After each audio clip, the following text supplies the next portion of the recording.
इस वीडियो में हम लेकर आए हैं 25 एमसीक्यू क्वेश्चंस एग्रीकल्चरल इनकम यानी कृषि आय से संबंधित।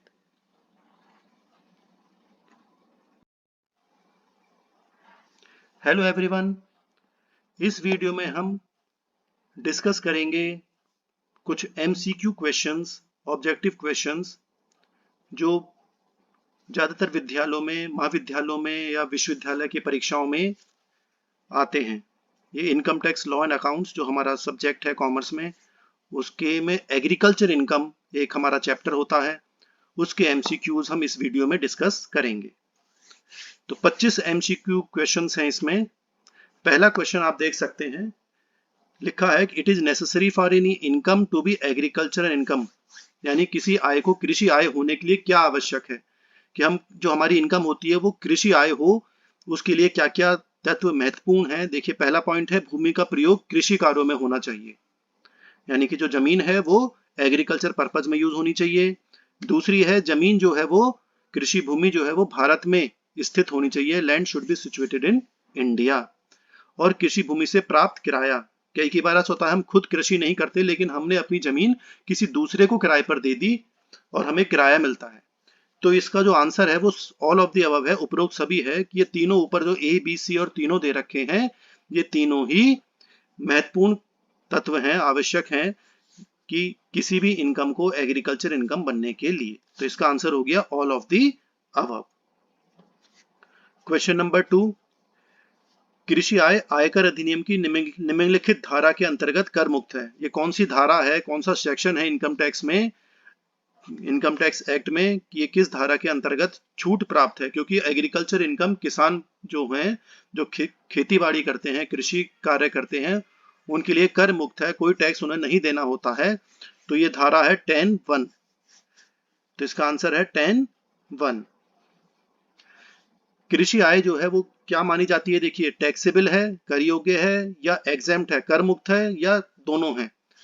तो इसका आंसर है एग्जेम्प्ट, कि कृषि आय जो है वो कर मुक्त है, उस पर कोई टैक्स नहीं देना होता। जो हमारी इनकम होती है एग्रीकल्चर इनकम, उस पर हमें कोई टैक्स नहीं देना होता है। क्वेश्चन नंबर 4, ये 4 ऑप्शन है, इसमें हमें बताना है कि कौन सी कृषि आय के अंतर्गत आती है। निम्न में से कौन सी कृषि आय है, which of the following is an agriculture income. तो पहला है कि कृषि कार्य के लिए प्रयोग की जाने वाली भूमि के सामान्य गिरवी रखने से ब्याज की आय। कोई हमने किसी की जमीन गिरवी रख ली है, उस पर हम ब्याज हमें मिल रहा है, लोन दे दिया।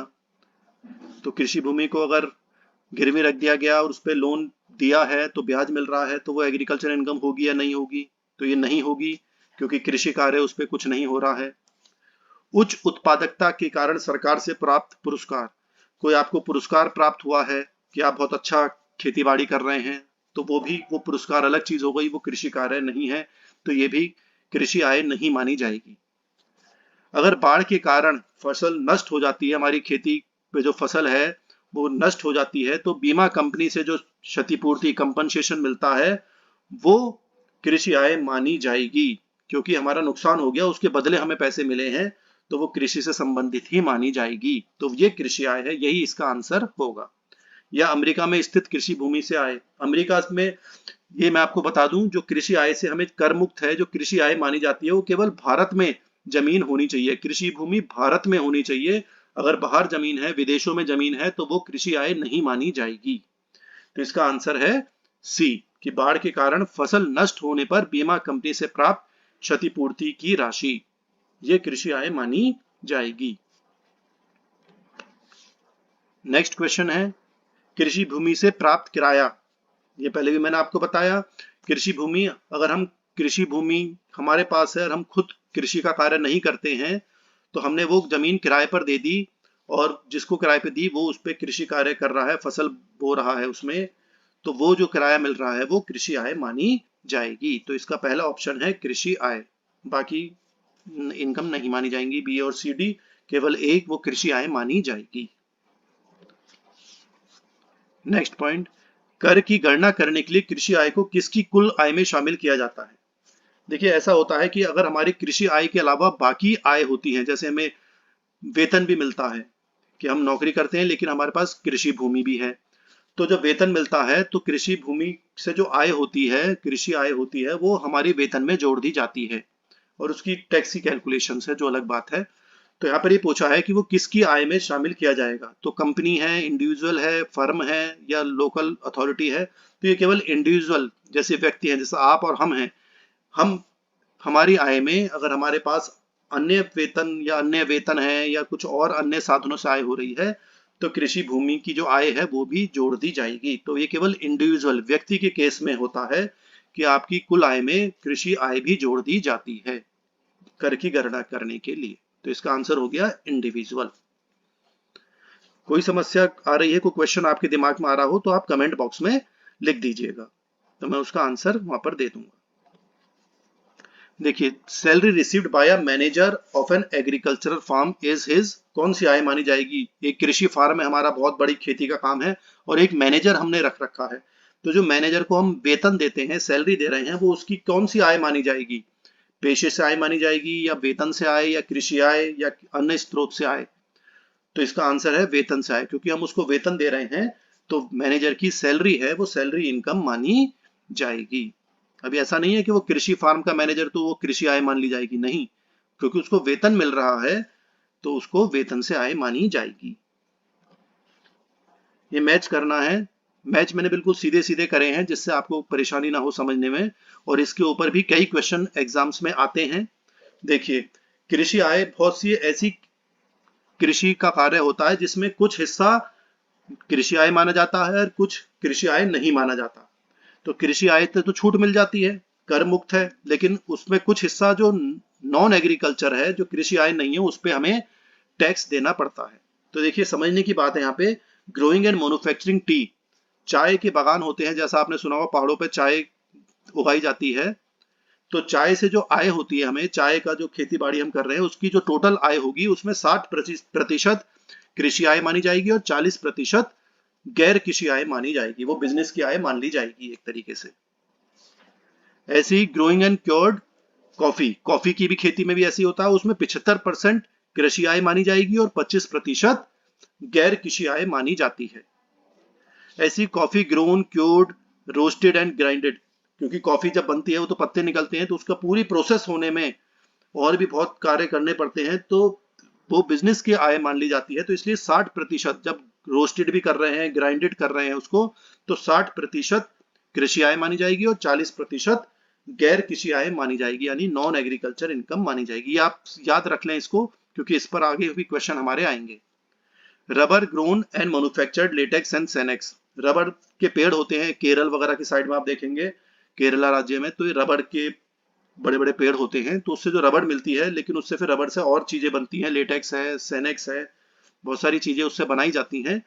तो उसमें 65% कृषि आय मानी जाएगी, जो भी आय आपकी हो रही है, और 35% गैर कृषि आय मानी जाएगी, नॉन एग्रीकल्चर इनकम मानी जाएगी। ये 4 पॉइंट जो है ये बहुत समझने के हैं, क्योंकि इस पे कई क्वेश्चन एग्जाम में आते हैं। क्वेश्चन नंबर 9, अब देखिए वो क्वेश्चन आ गया, भारत में चाय के उत्पादन एवं निर्माण से आय का कितना प्रतिशत भाग कृषि आय माना जाएगा। तो देखिए, अब मैंने पिछले पॉइंट में पढ़ा था कि जो चाय से हमें आय होगी वो कृषि आय 60% मानी जाएगी, तो सी पॉइंट हो गया इसका आंसर 60%। ऐसे ही देखिए, भारत में कॉफी उगाकर कॉफी बना रहे हैं, उसको संसाधित करके बेचने से आय का कितना प्रतिशत भाग कृषि आय माना जाएगा। तो इसका आंसर हो गया 75%। 75% एग्रीकल्चर इनकम मानी जाएगी, और फिर यानी कि जो बची 25% वो नॉन एग्रीकल्चर इनकम मानी जाती है।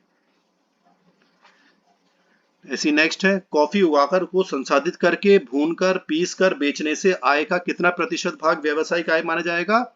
देखिए, अभी व्यावसायिक पूछा, यहाँ पे कृषि नहीं पूछा, कृषि पूछा होता तो 60% आंसर होता, लेकिन यहाँ पे पूछा है व्यवसायिक आय, यानी कि नॉन एग्रीकल्चर बिजनेस इनकम मानी जाएगी, तो बिजनेस इनकम मानी जाएगी 40%। ये बहुत समझने की बात होती है, कहीं तो हमसे पूछ लेते हैं कि कृषि आय कितनी होगी, कहीं पूछ लेते हैं कि बिजनेस आय कितनी होगी, बिजनेस की इनकम कितनी होगी।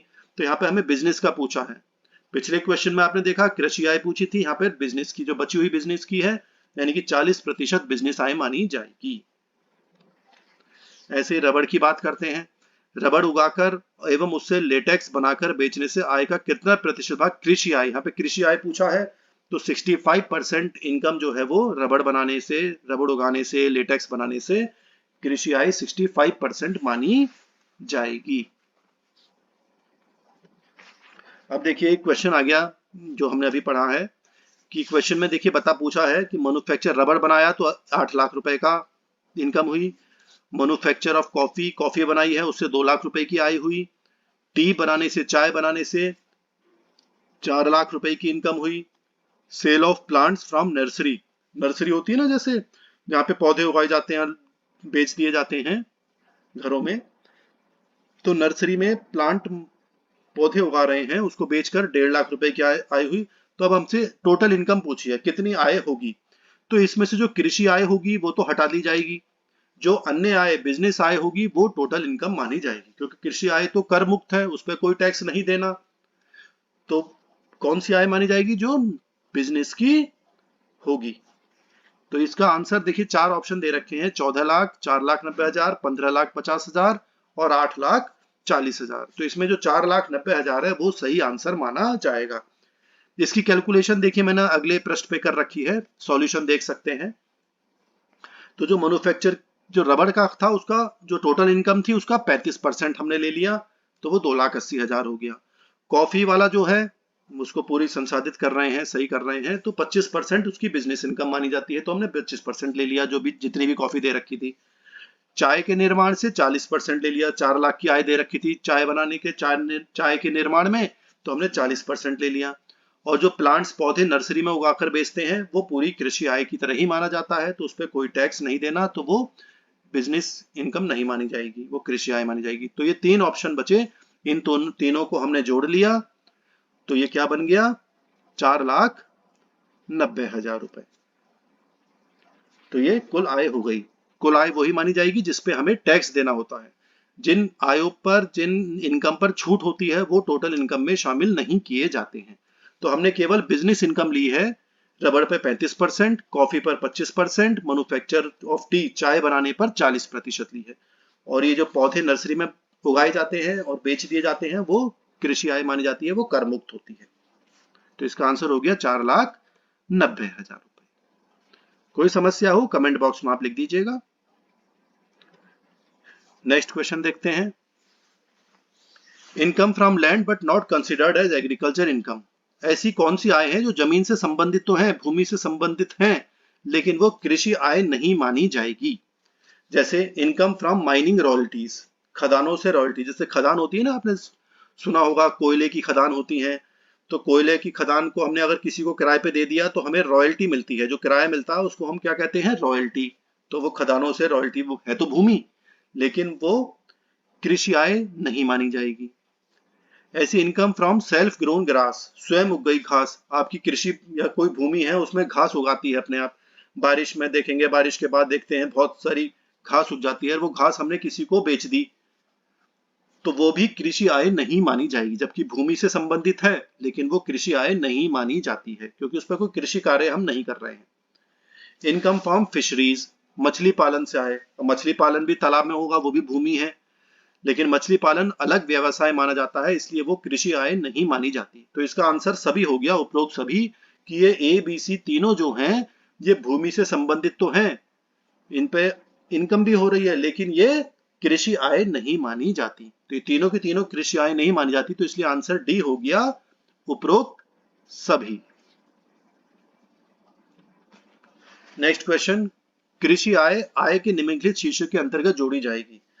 देखिए मैं आपको पहले बता चुका हूं कि हमारे 5 इनकम के हेड होते हैं, ये पिछली वीडियो में मैंने बताया था कि हमें वेतन से आय प्राप्त होता है, दूसरा मकान संपत्ति से आय प्राप्त होती है, तीसरा व्यवसाय या पेशे से हमें आय होती है, चौथा पूंजीगत लाभ होता है, हमें कैपिटल गेन होता है, और पांचवा अन्य साधनों से आय हमें होती है।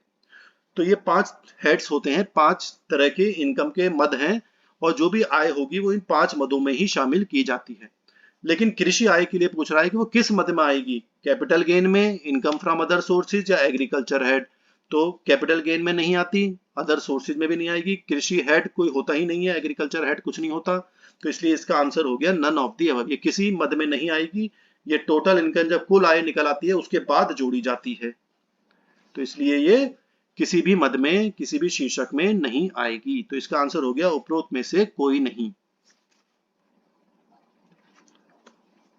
क्वेश्चन नंबर 16 देखिए, कर की गणना करने के लिए कृषि आय को कुल आय में शामिल किया जाता है। देखिए, मैंने आपको पहले ही बताया कि हमें जो कृषि आय, जो किसान भाई बहन हमारे करते हैं कृषि कार्य, अगर उनकी पूरी की पूरी आय जो है वो कृषि आय है और कोई काम नहीं करते, तो पूरी की कृषि आय वो कर मुक्त होती है, उसमें कोई उन्हें टैक्स नहीं देना होता। लेकिन आप कृषि आय के साथ साथ अन्य कोई काम करते हैं, कहीं नौकरी करते हैं, या कोई व्यवसाय पेशा है आपका, या कहीं और से आय होती है आपको, तो इस स्थिति में अगर आपको कहीं और से आय हो रही है, वेतन से आय हो रही है, मान लीजिए मैं अपना एग्जाम्पल लूं, मुझे वेतन मिलता है, मैं नौकरी करता हूं, लेकिन साथ में मेरे पास कृषि आय भी है, कृषि भूमि भी है, तो उससे कृषि की आय भी होती है। तो जो मेरा वेतन है उसमें वो कृषि आय जोड़ दी जाएगी। लेकिन कब जोड़ दी जाएगी, ये क्वेश्चन में यहां पर पूछा है कि अगर आपकी कृषि आय 5,000 रुपए से ज्यादा है। दूसरा, कृषि आय 15,000 से ज्यादा हो, या कृषि आय 50,000 रुपए से ज्यादा हो, या चौथी कंडीशन है कृषि आय 5,000 से ज्यादा हो और कुल आय हमारी जो एग्जेम्पशन लिमिट है, जैसे कहीं 2.5 लाख रुपए की एग्जेम्पशन लिमिट है कि 2.5 लाख तक कोई छूट नहीं, कोई टैक्स नहीं देना पड़ता।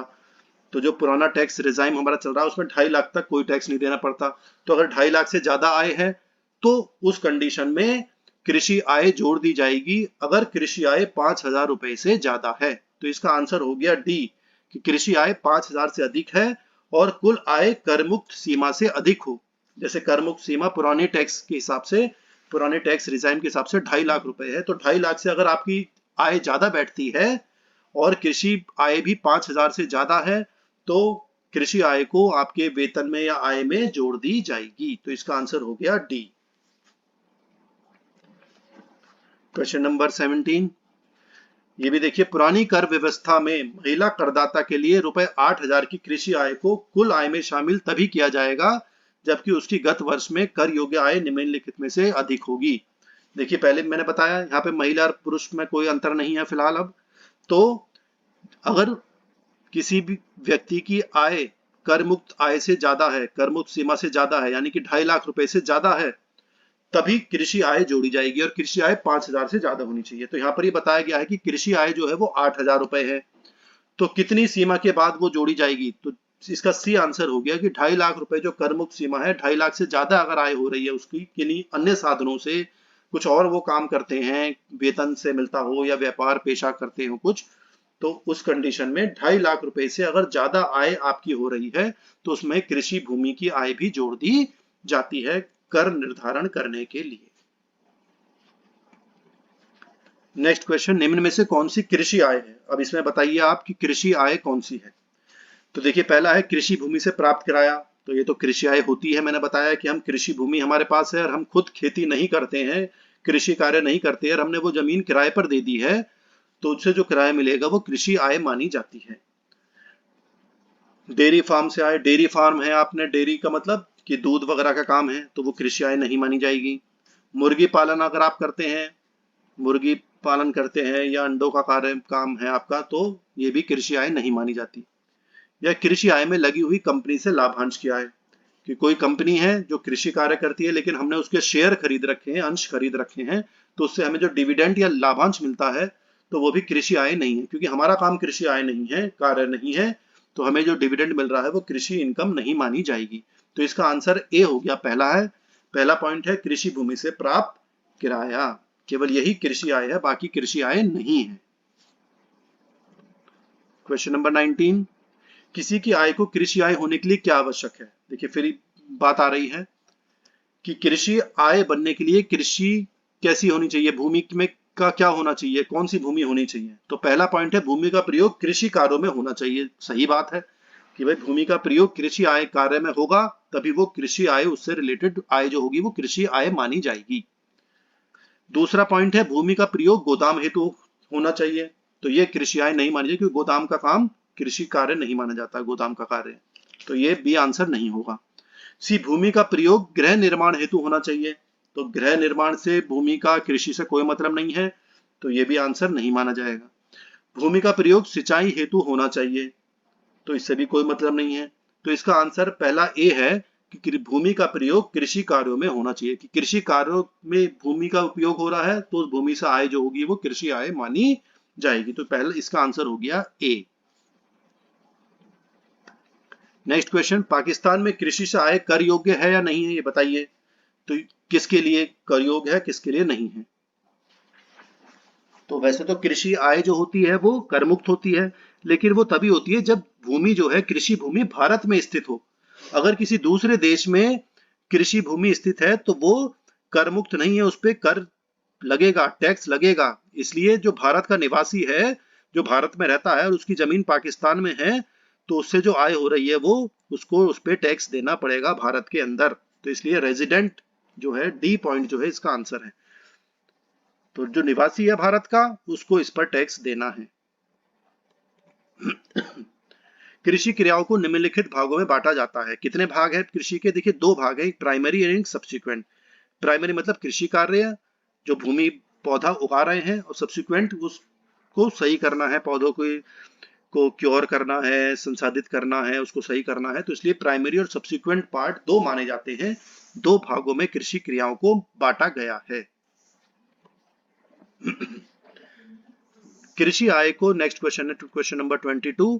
कृषि आय को गैर कृषि आय में कर लगाने के उद्देश्य से शामिल करने की योजना निम्नलिखित करदाताओं पर लागू नहीं होती। तो कृषि आय को गैर कृषि आय में अगर जोड़ना है तो ये कंपनी के केस में ये लागू नहीं होती है। बाकी व्यक्तियों वगैरह जो होते हैं उनमें कृषि आय को वेतन में जोड़ दिया जाता है या किसी और आय में जोड़ लिया जाता है, लेकिन कंपनी में ऐसा नहीं होता है। Question number 23। कृषि भूमि बेचने से होने वाली आय किस श्रेणी में आएगी? देखिए, बहुत इंपॉर्टेंट क्वेश्चन है कि हमने कृषि भूमि बेच दी, तो कभी हमने सस्ती खरीदी होगी और अब हमने वो महंगी बेच दी, तो उस कंडीशन में आपको लगा कि ये कृषि आय है, कि कृषि भूमि बेची है, लेकिन ऐसा नहीं होता है, ये पूंजी लाभ होता है। जो बी पॉइंट है, कैपिटल गेन्स, पूंजी लाभ का मतलब यही होता है कि कोई चीज हमने सस्ती खरीदी और महंगी बेच दी, तो जो अंतर आया, मान लीजिए 1 लाख रुपए की हमने कोई भूमि खरीदी और 3 लाख रुपए की वो बेच दी, तो हमें 2 लाख का फायदा हो गया। तो वो जो 2 लाख रुपए है वो कृषि आय नहीं मानी जाएगी, वो पूंजी लाभ माना जाएगा, कैपिटल गेन्स माना जाता है। क्वेश्चन नंबर 24, देखिए न्यूमेरिकल क्वेश्चन है। इसमें भी हमसे कृषि आय पूछी है। लास्ट में लिख रहा है कृषि आय कितनी होगी, the agriculture income from the above details is.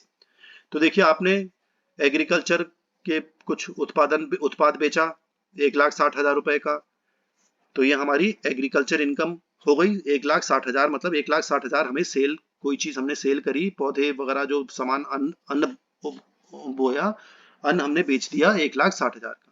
अब नीचे हमारे खर्चे दे रखे हैं, डेप्रिसिएशन, हरास लगाया गया उपकरणों पर। आप तो जानते ही हैं फिक्स्ड एसेट्स हमारे होते हैं तो उस पर डेप्रिसिएशन लगाया जाता है, तो 6,000 रुपए का डेप्रिसिएशन हो गया। जब ये कृषि कार्य करा तो लेबर मजदूरी के चार्जेस, श्रमिकों का कार्य के खर्चे हो गए 24,000। बीज का खर्चा हो गया 6,000 रुपए, खाद का खर्चा हो गया 3,000 रुपए, और बिजली के चार्जेस हो गए 12,000 रुपए। तो ये चारों खर्चे जो हैं, 5 खर्चे हैं, 6,000, 24,000, 6,000, 3,000 और 12,000। इन पांचों को घटा दिया जाएगा जो हमने सामान बेचा है 1,60,000 में से। तो 1,60,000 में से सब बेच देंगे, मतलब सब माइनस कर देंगे, तो हमारी इनकम निकल कर आएगी 1,09,000 रुपए।